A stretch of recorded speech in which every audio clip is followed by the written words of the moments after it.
Hi there, Miss America 2011, Teresa Scanlan here. One of my recent videos got me thinking about a question that I get a lot and that I think any pageant contestant gets a lot and any person who competes in Miss America especially gets a lot. And basically the question is it all drama? People ask, oh, are all the girls catty? Are they just terrible to each other? Are they rude backstage? Do they try to sabotage each other? Is it just like catfights all the time? And I guess that would be a lot more entertaining. And they think that because it's females. And females usually don't get along so well. I mean, how can you possibly get 53 women into a room together and expect everything to be okay, right? Especially add a competition into that and there's sure to be some drama.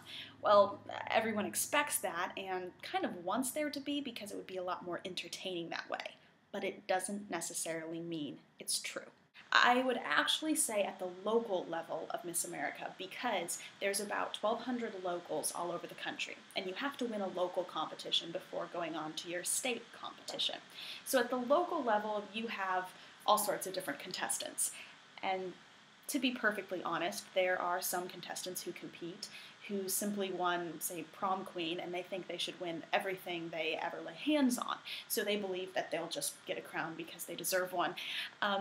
That kind of leads to a bit of drama and kind of your typical immature cattiness at the local level. And I certainly did experience that to some extent. However, then at the state level, basically all of your local title holders then have to go and compete at the state level. So I competed in Nebraska, where we only had 14 locals that year, so we had 14 contestants. So at the state level, a lot of that gets weeded out. Basically, the judges pick the right contestants who are pretty mature and incredible women. And so at the state level, I really found that there was a lot less of that. There was still a little bit, but really the ladies were wonderful and it was a really supportive environment, which was surprising to me.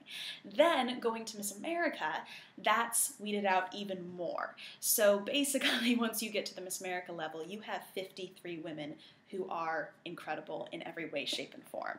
And when we're talking about confident, I don't mean that these women are all conceited and full of themselves and haughty and vain and proud and just want to push everybody down. That's not actual confidence. See, what I experienced competing at Miss America was I was the youngest contestant, right? I was 17 years old. So we had everyone from myself up to 25 years old. And I felt like every single one of those ladies were my older sisters. They were all absolutely incredible to me.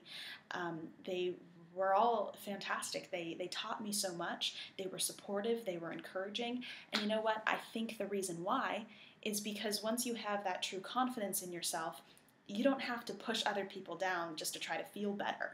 That actually comes from insecurity. You know, when people bully others, when people are rude to others, it stems from their own insecurity. If you're perfectly secure and confident in who you are, then you have no need to bully others, push them down, hurt them, or speak badly about them.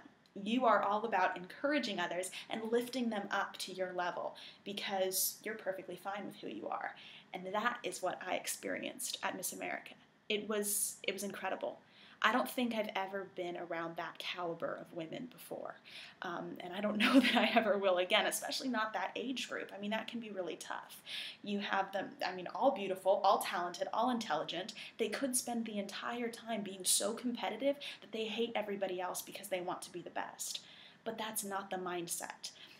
A lot of people, wonder, well, you go there to compete, so of course everyone's competitive. And, they're all wanting to become Miss America. Well, that's not quite true. See, the way I view the Miss America competition is basically like a big conference. I mean, it would be similar to if you had CEOs or managers from each state come to a national conference, and one of them is going to be named chairman of the conference for the year. And it's a great honor, and it's a big thing, and that person will be the spokesperson for the organization. But they're not really there just because everyone wants to be chairman. It's for the experience. It's to network. It's to get to know the others. And the majority of them will have a great time regardless of whether they get that position or not.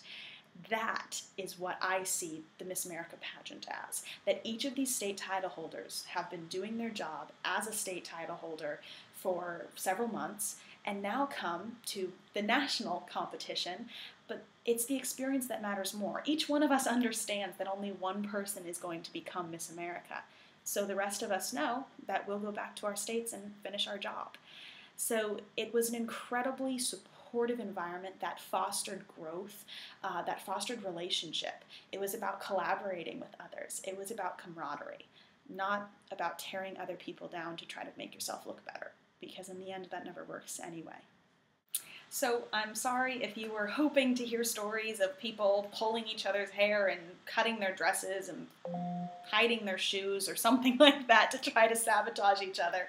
But honestly, I don't have any stories like that because it's not something that I experienced. Now, of course, that's not to say that other people don't have other experiences. And remember, I'm only speaking specifically about the Miss America organization because that's the only pageant competition that I feel I can rightfully speak about. So I did, however, want to share my experience and my perspective going through the local level, the state level, and the national level. And although it may not be as exciting and drama-filled as some may hope, I think it's the most incredible experience in the world.